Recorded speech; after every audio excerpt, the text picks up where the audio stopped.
दिगंबरा दिगंबरा श्रीपाद वल्लभ दिगंबरा. नमस्कार दत्त भक्त हो.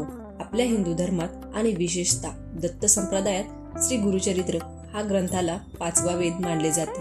या ग्रंथात इतकी जबरदस्त ताकद आहे की जो भक्त निस्सीम श्रद्धेने याचे पारायण करतो त्यांच्या आयुष्यातील मोठमोठी संकटे दूर होतात अशी लाखो भक्तांची श्रद्धा आहे. पण मंडळी, गुरुचरित्र हा अतिशय जाज्वल ग्रंथ आहे, त्यामुळे याचे पारायण करताना काही कडक नियम पाळणे आवश्यक असते. अनेकदा आपल्याला प्रश्न पडतो की पारायण नक्की कधी सुरू करायचे, 3 दिवसांचं करावे की 7 दिवसांचं, आणि नेमकं वाचन करावं कशाचं. या सर्व प्रश्नांची शास्त्रशुद्ध उत्तरं आजच्या व्हिडिओमध्ये आपण जाणून घेणार आहोत.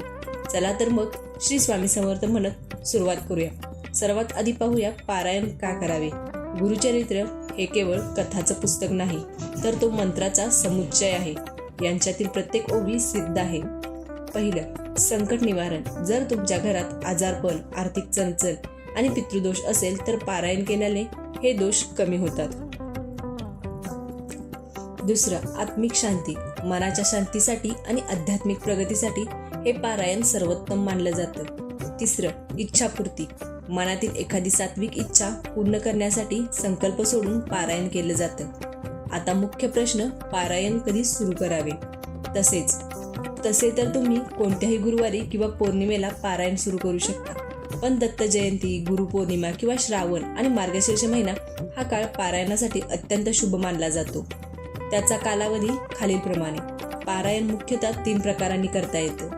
पहिलं, सप्ताह म्हणजे 7 दिवसांचं. हे सर्वात प्रचलित आणि यात 7 दिवसात 52 अध्याय पूर्ण केले जातात. दुसरं, त्रिरात्र. ज्यांना 7 दिवस शक्य नाही ते 3 दिवसात ग्रंथ पूर्ण करतात. तिसरं, एकदिवसीय. हे फक्त गांगणापूर सारख्या क्षत्रिस करणे योग्य मानले जाते, घरी करू नये. आता सर्वात महत्त्वाचा भाग, पारायणाचे नियम आणि विधी. हे नियम काळजीपूर्वक ऐका. पहिलं, संकल्प. पारायणाच्या पहिल्या दिवशी सकाळी स्नान करून स्वच्छ कपडे परिधान करावेत. देवापुढे पाणी सोडून संकल्प करावा की मी अमुक संकटासाठी किंवा गुरुसेवेसाठी हे पारायण करत आहे. दुसरं, जागा आणि दिशा. वाचनासाठी तुमची जागा आणि वेळ निश्चित असावी. शक्यतो पूर्व किंवा उत्तर दिशेला तोंड करून बसावे. आसनावर दर्भ किंवा लोकरीची शाल असावी. तिसरं, दत्तमूर्ती. समोर दत्ताचा फोटो किंवा मूर्ती असावी. नसल्यास पाटावर तांदूळ ठेवून त्यावर सुपारी मांडावी आणि त्यात दत्ताचे आवाहन करावे. यातील महत्त्वाचे नियम खालीलप्रमाणे. आहार. सप्ताह काळात केवळ एक वेळ जेवावे. रात्री फक्त दूध किंवा फळ खावावे. शयन. या 7 दिवसात पलंगावर किंवा गादीवर न झोपता जमिनीवर चटई किंवा सतरंजी टाकून झोपावे. ब्रह्मचर्य. पारायण काळात कडक ब्रह्मचर्य पाळणे आवश्यक आहे. वाचन करताना घाई नसावी. उच्चार स्पष्ट असावेत. मध्येच उठून कोणाशीही बोलू नये. सूतक. घरात सूतक किंवा मासिक धर्म असल्यास पारायण खंडित करावे आणि शुद्धीनंतर पुन्हा पहिल्यापासून सुरू करावे.